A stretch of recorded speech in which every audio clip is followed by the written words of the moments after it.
violence, to gun threat, any type of threat right now going on. And those investigations are still continuing. We're also doing a couple of search warrants as well. So things are moving quite a bit. As you can see behind me, all of the agencies, all the support that we've had involved in this right now, this is what it takes. Anytime that we get any kind of threat that's going on, what you see behind me is just a small portion of it. There's even more behind you all that you haven't seen yet.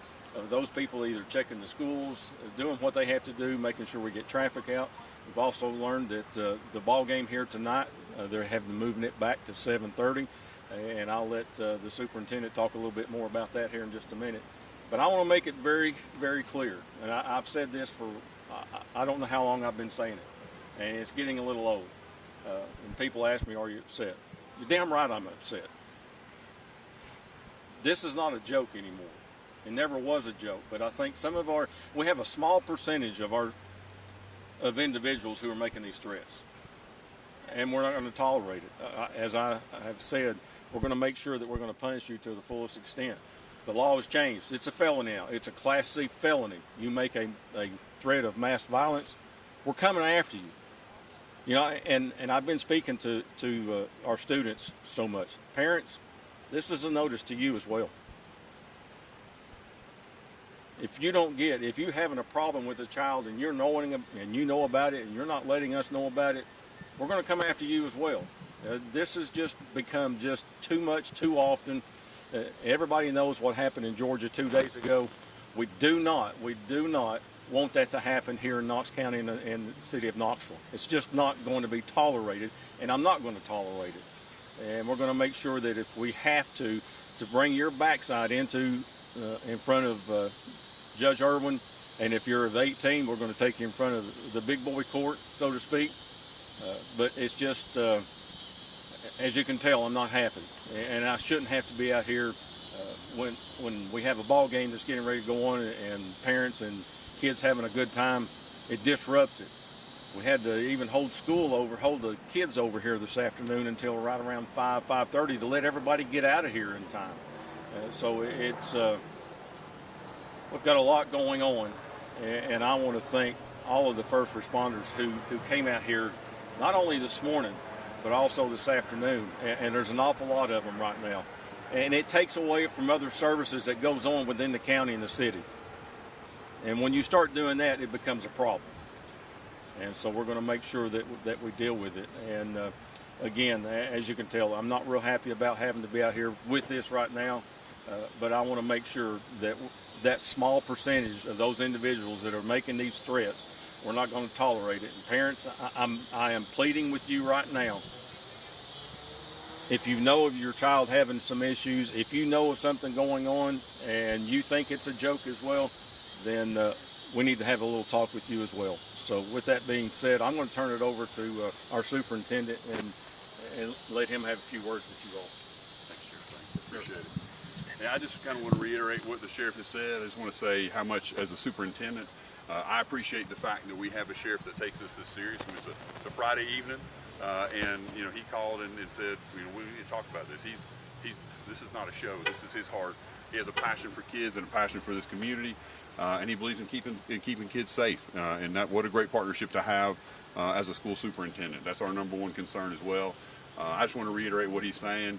You see some folks behind us, and you see, you know, the disruption to this community today, just blocking traffic and doing those things.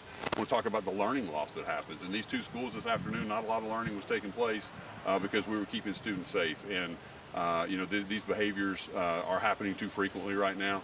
We do, as the sheriff said, we have resources. If you're a parent who has a kid who's struggling, we have resources to be able to handle that and to be able to help your students and help you build a plan for that. But really, you know, this is too disruptive. I'm appreciative again of the sheriff and for all the agencies. There's agencies you don't see that are here, and people I don't think understand, and I always appreciate that. They work around the clock, I mean, literally 24/7, doing home visits, checking every lead, because we do take safety seriously, and so we do call on the families to help us at this time. Have those conversations at home. Check your students' social media. Have conversations about who they're talking to, who their friends are. And you know, we know that you want that as a parent myself. I feel the same way, and that's a responsibility I have as well. So We just need everyone's help to get this and to return some things back to normal. We appreciate it.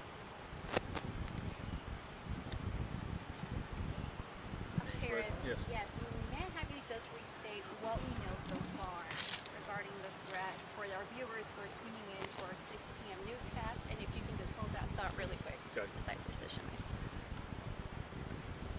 So again, just what we know for the viewers who are tuning in right now for our 6 p.m. news. What we have several investigations going on currently right now. It started from this morning up until just here a couple hours ago as well. So we're investigating those threats that are going across within our county right now. And as soon as we get a little bit more information, we'll get that back out. But I don't want to get into too much detail while they're going through search warrants and doing everything else right now, and our investigators are doing their thing. I want to make sure that we get all that information before we put something out then, that keeps you all from what's going on. We can tell you that we can get that to you just as quickly as we can. So we're going to continue working on it. And I know it's not a lot of information, but that's what we have right now. And it involves those things that I mentioned about the threat of mass violence. It also talks about the gun threat, things such as that. So we've got a few things going on right now. And then just how long did it take the department to respond once they received tips or notice? Well, as soon as, just like with anything else, when we get that call right there, then our people are moving right then. As soon as dispatch gets that call or it comes into our office, then we're moving immediately. We're not waiting. We can't take a threat lightly right now, and we're not going to.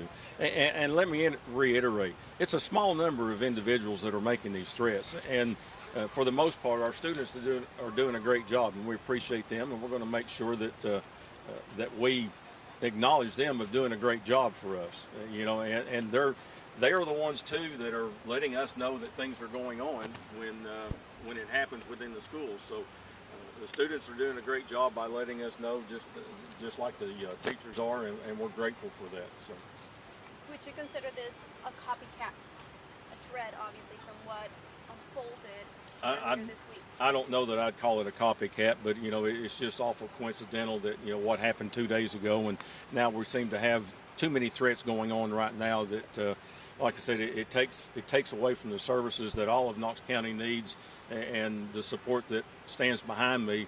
All those people having to react and do with the things that they do. What people don't understand is when it's an emergency, our officers are running emergency traffic, so it also makes it dangerous not only for the officers, but it also makes it dangerous for those people out here driving within that traffic. And then here you got rush hour Friday afternoon, makes it even more convoluted. So yeah, those things come into play, and I don't think some people think about that. Anything else? All right. We thank you all very much. Thank you. Thank you. Appreciate it.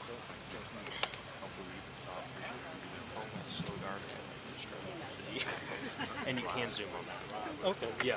Y'all are welcome to get B-roll. Okay. Sorry, I was trying to. No, you're good.